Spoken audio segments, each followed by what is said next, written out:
Welcome back to the Cash Kicks channel for expert sports analysis, the best team picks, total picks, and in-depth breakdowns based on previous performances. Stay ahead of the game with our winning insights. And for even more exclusive parlay picks, check out Channel in membership. Brooklyn Nets versus Orlando Magic. The Brooklyn Nets arrive in Orlando at 13-36, 13th in the Eastern Conference, trying to steady a season that's drifted off course.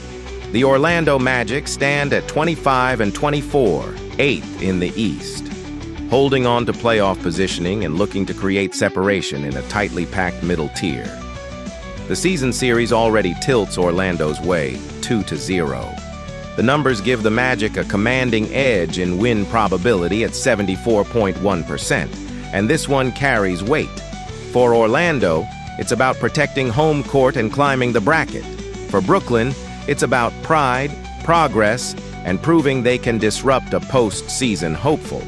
Orlando scores 115.0 points per game to Brooklyn's 107.1. The Magic shoot 46% from the field, the Nets 44%. From three, Orlando hits 34.2% compared to Brooklyn's 34.1%, nearly identical, but the Magic create cleaner overall efficiency. Brooklyn converts 78.1% at the line. Orlando sits at 79.7%. The Magic also holds slight advantages in rebounds, 43.7 to 40.4, assists, 26.2 to 25.2, steals, 8.3 to 7.5, and blocks, 5.0 to 4.3. Brooklyn commits 14.7 turnovers per game. Orlando protects it better at 13.5. The Nets offense runs through Michael Porter Jr., averaging 25.5 points and 7.3 rebounds while shooting 48.0% from the floor, 38.9% from deep, and 84.7% at the stripe. He's the primary shot maker and the spacing threat. Nick Claxton anchors inside with 12.2 points, 7.3 boards, and 1.3 blocks on a highly efficient 57.8% shooting, providing rim presence on both ends. Cam Thomas adds 15.6 points with perimeter range, but overall, Brooklyn's offense can stall when ball movement slows and transition defense breaks down.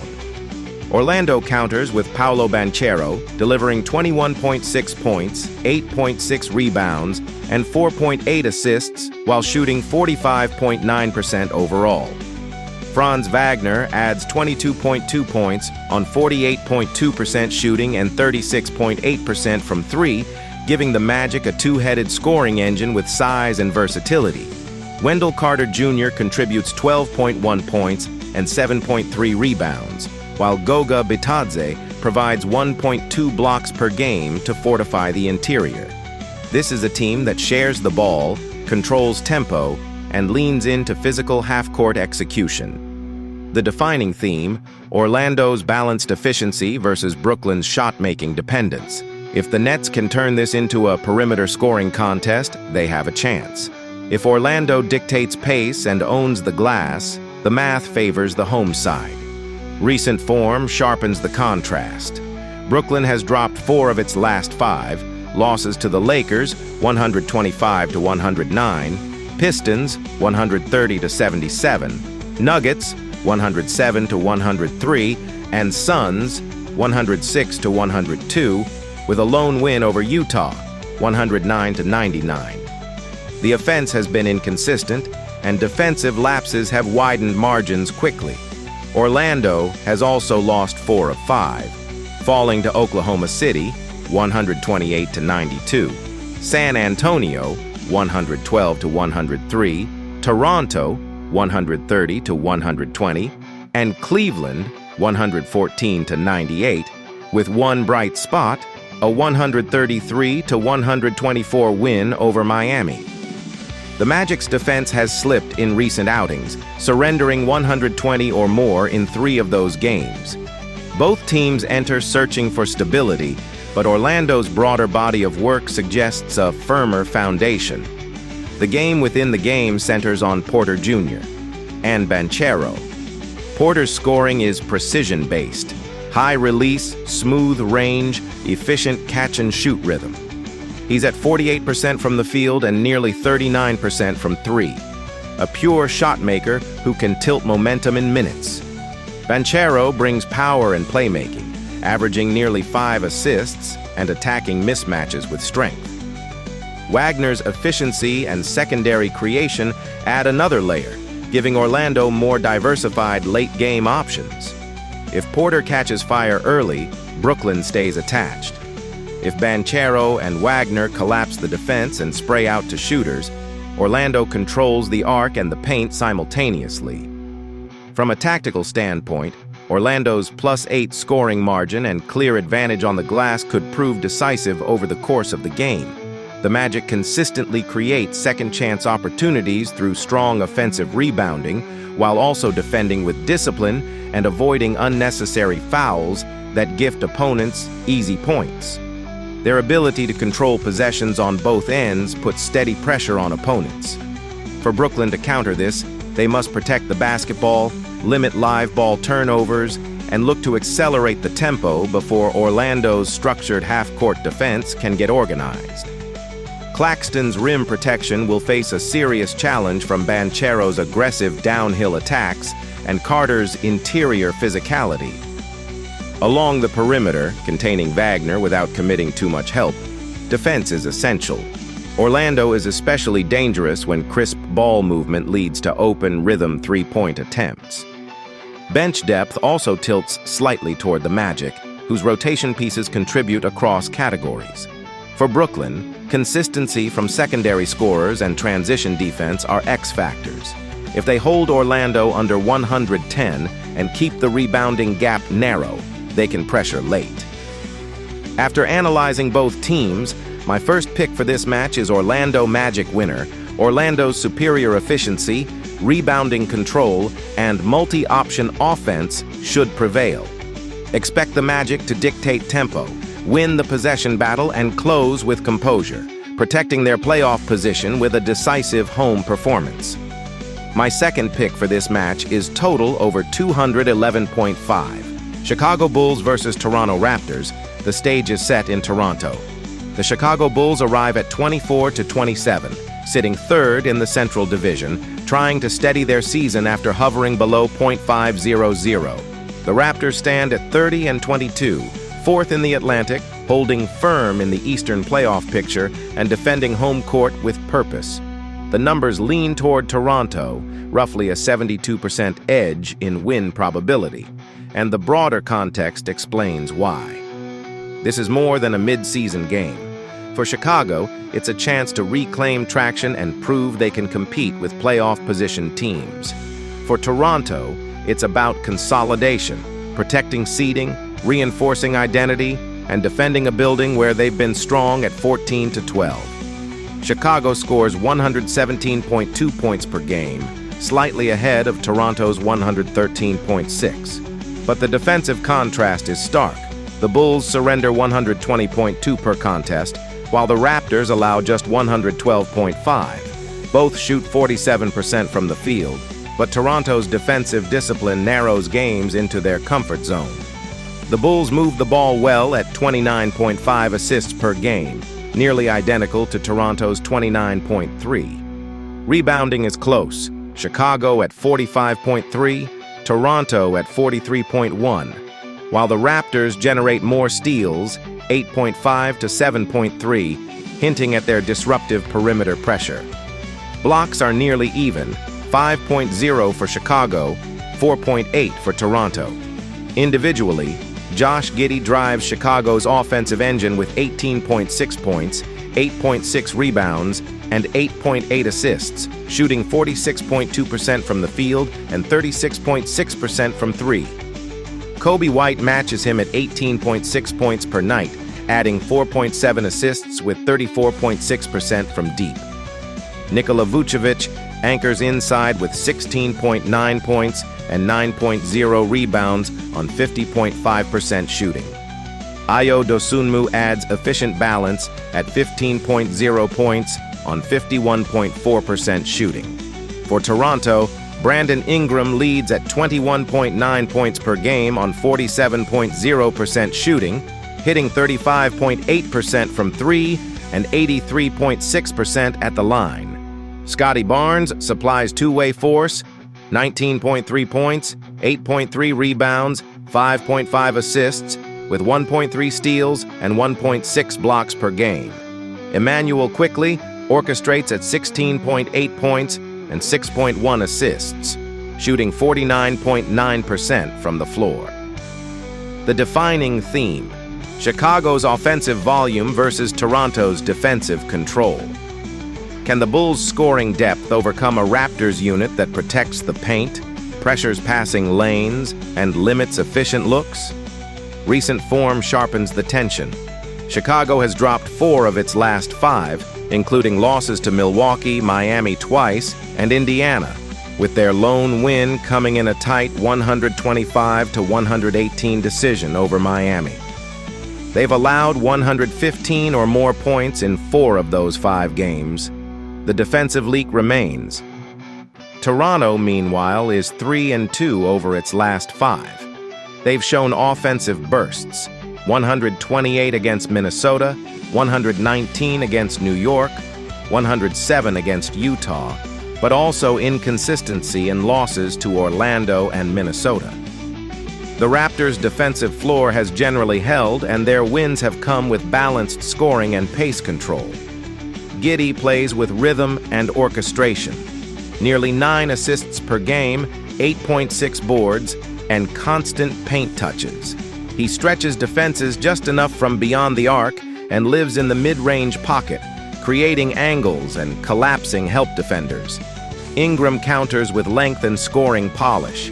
His 21.9 points come efficiently, 47% overall, 83.6% from the stripe, and he thrives in isolation and late clock creation. When defenses tighten, he becomes Toronto's bailout option.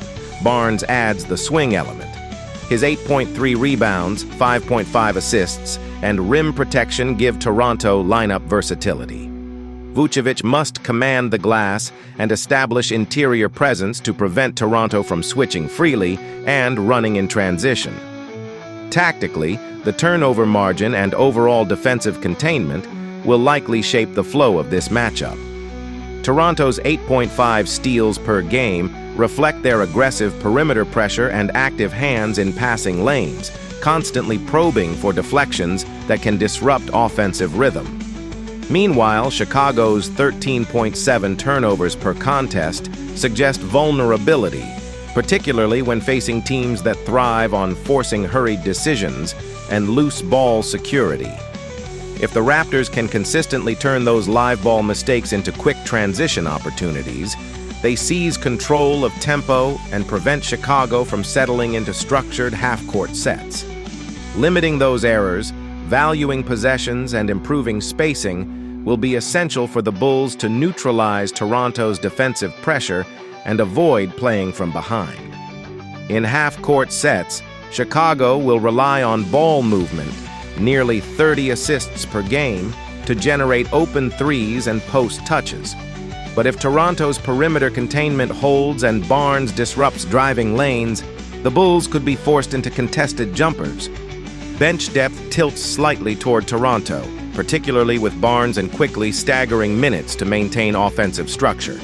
Chicago's recent defensive form places extra burden on Giddey and White to score efficiently and limit empty possessions. The X factor: defensive resistance. If Toronto keeps Chicago under 115, their balance and efficiency should carry them. If the Bulls turn it into a track meet above 120, volatility creeps in. After analyzing both teams, my first pick for this match is Toronto Raptors winner. Defensive stability and transition conversion provide the separation. Toronto protects home court and reinforces its standing, while Chicago leaves still searching for consistency. My second pick for this match is total over 223.5. San Antonio Spurs versus Dallas Mavericks. The Southwest Division spotlight burns bright in Dallas. The San Antonio Spurs arrive at 33-16, sitting first in the division and holding the edge in the season series, while the Dallas Mavericks, 19-31 and fourth in the Southwest, defend their home floor at the American Airlines Center. San Antonio has already taken a 1-0 lead in the matchup, including a commanding 125-92 win in the opener. The numbers lean toward the visitors again, a 65.2% projected edge. But in a division rivalry, nothing comes easy. For the Spurs, this is about maintaining control atop the Western Conference hierarchy and reinforcing their identity as a rising power. For Dallas, it's urgency. At 19-31, every game carries weight in a tightening playoff picture. A win here shifts momentum. A loss deepens the climb. San Antonio brings balance and firepower. They average 116.9 points per game while allowing 111.9, shooting 47% from the field, with 34.9% from three and 78.8% at the line. They move the ball, 26.0 assists per night, and control the glass at 46.1 rebounds. Defensively, they generate 7.7 steals and 4.9 blocks. Dallas counters with 113.8 points per game and allows 116.5. They also shoot 47% overall, hit 35.0% from deep, and convert 76.0% at the stripe.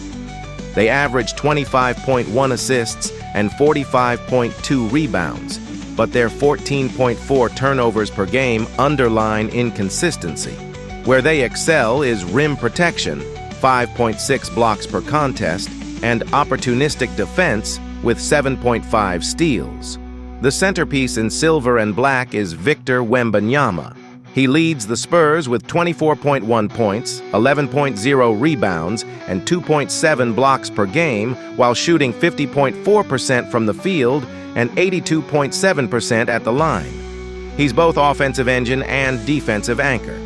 De'Aaron Fox adds 19.8 points and 6.2 assists, shooting 47.9% overall and 35.3% from three, giving San Antonio tempo and late clock creation. Stephon Castle contributes 16.6 points and 7.0 assists, bringing perimeter pressure and 1.3 steals per game. Dallas leans on Cooper Flagg, who averages 20.1 points on 48.4% shooting and 29.4% from three, plus 4.2 assists. Anthony Davis adds 20.4 points and 11.1 rebounds, shooting 50.6% from the field and protecting the rim with 1.7 blocks. P.J. Washington contributes 14.2 points and 7.2 boards, spacing the floor at 30.1% from deep and adding defensive length. The Mavericks' style is physical inside-out basketball, but efficiency fluctuates. The defining theme is clear: San Antonio's fluid offense and two-way star power versus Dallas's interior size and shot blocking. If the Spurs dictate pace and space, they control the script. If Dallas turns it into a half-court grind and wins the paint battle, it tightens. Recent form favors San Antonio. They've won 5 straight: victories over Orlando, 112-103, Charlotte, 111-106, Houston, 119-99, New Orleans, 104-95, and Utah, 126-109. The offense is humming, consistently above 110 points, and defensive intensity has tightened late in games. Dallas has dropped 4 of its last 5. Losses to Boston, 110-100, Houston, 111-107, Charlotte, 123-121, and the Lakers, 116-110, show competitive stretches but closing issues. The lone win, 118-105 over Minnesota, hints at potential, yet defensive lapses remain costly. The Mavericks are scoring, but stops in crunch time are elusive. The star duel commands attention: Wembanyama versus Flagg and Davis. Wembanyama's 24.1 points on 50.4% shooting paired with elite rim protection, makes him the most complete presence on the floor. Flagg brings versatility and shot-making at 48.4%, while Davis supplies interior dominance and rebounding muscle. The contrast is striking. Wembanyama's length and perimeter touch versus Dallas's dual frontcourt power and mid-post creation. Fox's speed against Dallas's backcourt defense is another pivot point. If he collapses the defense and kicks to shooters, San Antonio's assist numbers will spike. Conversely, if Dallas's length disrupts passing lanes and forces turnovers, transition chances swing the balance. Tactically, San Antonio enters with a measurable efficiency advantage. They generate more points per game, rebound at a slightly stronger rate, and take better care of the basketball, limiting empty possessions that can swing momentum. While Dallas provides resistance at the rim with higher block numbers, their 116.5 defensive rating reveals structural weaknesses, particularly against teams that can score in multiple ways and maintain spacing. That vulnerability becomes magnified against a balanced offense capable of attacking both inside and out. Expect the Spurs to prioritize floor spacing, initiate high pick-and-roll action with Wembanyama as the focal point, and probe Dallas's perimeter containment. By forcing switches and stretching defenders beyond their comfort zones, San Antonio can create driving lanes and open perimeter looks. For the Mavericks to remain competitive, they must establish interior control early, dominate the paint, secure second-chance opportunities, and deliberately slow the tempo to prevent the game from turning into a fluid up-and-down contest that favors San Antonio's offensive rhythm. Bench impact and late-game composure tilt toward San Antonio right now. 5 straight wins build confidence. Dallas is searching for rhythm. After analyzing both teams, my first pick for this match is San Antonio Spurs winner. San Antonio's offensive balance and defensive versatility ultimately separate them. Wembanyama's two-way control, combined with steadier execution in the final minutes, secures another statement win and reinforces the Spurs' grip on the division. My second pick for this match is total over 222.5. Philadelphia 76ers versus Los Angeles Lakers. The spotlight hits Crypto.com Arena with weight behind it. The Philadelphia 76ers arrive at 29-21, 6th in the Eastern Conference, chasing a 6th straight victory and climbing toward the top tier where Atlanta and New York sit at 33-18. Across from them, the Los Angeles Lakers stand 30-19, 5th in the Western Conference and firmly in the Pacific race, just behind Phoenix at 31-20. This isn't just interconference theater, it's positioning, it's tone setting. The numbers lean slightly toward Los Angeles with a narrow edge in projected win probability, but the margin is thin. 2 teams separated by a game in the loss column, both with postseason expectations, collide with real momentum on the line. Philadelphia scores 116.8 points per game while allowing 115.3. The Lakers post 116.3 and surrender 116.2. The offensive output is nearly identical. The difference lives in how they get there. The Lakers shoot an even 50% from the field, elite efficiency, while Philadelphia sits at 46%.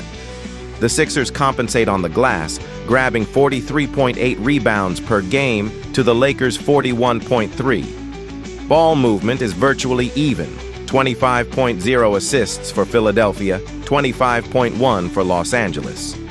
Defensively, Philadelphia brings more disruption. They average 9.0 steals and 5.7 blocks, compared to 8.3 steals and 4.0 blocks from the Lakers.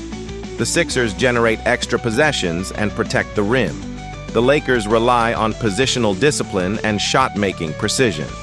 Individually, Tyrese Maxey fuels Philadelphia with 28.9 points per game on 47.1% shooting and 39% from 3, adding 6.8 assists. Joel Embiid contributes 26.1 points and 7.4 rebounds while anchoring the interior with 1.1 blocks per night and nearly 49% shooting. Andre Drummond controls the glass at 8.8 rebounds per game. The Sixers' identity: downhill guards, rim presence, and defensive activity. Los Angeles counters with Luka Doncic orchestrating everything: 33.4 points, 8.7 assists, and 7.9 rebounds per game, shooting 47.5% overall and 34.8% from deep. Austin Reeves adds 26.1 points on 50% shooting and 36% from three. LeBron James contributes 22.0 points and 6.6 assists with 50.9% efficiency. DeAndre Ayton secures 8.5 rebounds and protects the paint with 1.0 block per game. The Lakers' blueprint: spacing, efficiency, and half-court control. The defining theme is clear: Philadelphia's defensive disruption and rebounding versus Los Angeles' shooting precision and offensive orchestration. Recent form sharpens the edge. The 76ers have won 5 straight victories over Golden State, 113-94, the Clippers, 128-113, New Orleans, 124-114, Sacramento, 113-111, and Milwaukee, 139-122. They're scoring in bursts, defending late and closing tight games. The offense is humming, 123.4 points per game across that stretch. The Lakers are 4-1 in their last 5, defeating Brooklyn, 125-109, Washington, 142-111, Chicago, 129-118, and Cleveland, 129-99, with a narrow loss to New York, 112-100. Their wins have come emphatically, averaging over 130 points in victories during this run. Shot-making is peaking at the right time. Maxey attacks gaps, changes tempo, and thrives in transition. His 39% three-point shooting forces defenders to chase, and his ability to score at all 3 levels fuels Philadelphia's pace. Doncic operates with control, manipulating screens, reading weak side rotations, and punishing mismatches. At 33.4 points per game with nearly 9 assists, he doesn't just score, he engineers. If Embiid's interior presence remains steady and Philadelphia converts defensive stops into early offense, Maxey can tilt the rhythm. But if Doncic dictates tempo in the half-court and the Lakers' 50% team shooting holds, Los Angeles will keep the floor spaced and the scoreboard moving. Tactically, this matchup revolves around possession control and the small details that influence momentum over 48 minutes. Philadelphia must assert itself on the glass, winning the rebounding margin to limit second-chance opportunities while creating extra possessions of its own. Turning defensive pressure into steals and quickly converting those takeaways into transition points could provide the scoring bursts needed to shift control. Their 5.7 blocks per game highlight legitimate rim protection, offering interior resistance that can disrupt driving lanes, alter shot selection, and make entry passes to Ayton more difficult. If the 76ers consistently protect the paint while valuing each offensive trip, they can dictate pace and keep the pressure on throughout the contest. The Lakers, meanwhile, will stretch the floor. With multiple 40% three-point threats and high assist totals, they'll probe until they find a defensive breakdown. If they limit turnovers and neutralize second-chance points, their efficiency edge becomes decisive. Bench impact matters. Rui Hachimura and roll shooters for Los Angeles provide spacing bursts, while Philadelphia's depth must maintain defensive intensity when the starters rotate. Late-game execution favors the team that controls pace, and that typically aligns with Doncic's deliberate style. After analyzing both teams, my first pick for this match is Los Angeles Lakers winner. Los Angeles' shooting precision and half-court control ultimately outweigh Philadelphia's defensive activity. In a game defined by offensive orchestration versus defensive disruption, the team that dictates tempo wins. And tonight, that edge belongs to the Lakers. My second pick for this match is total over 228.5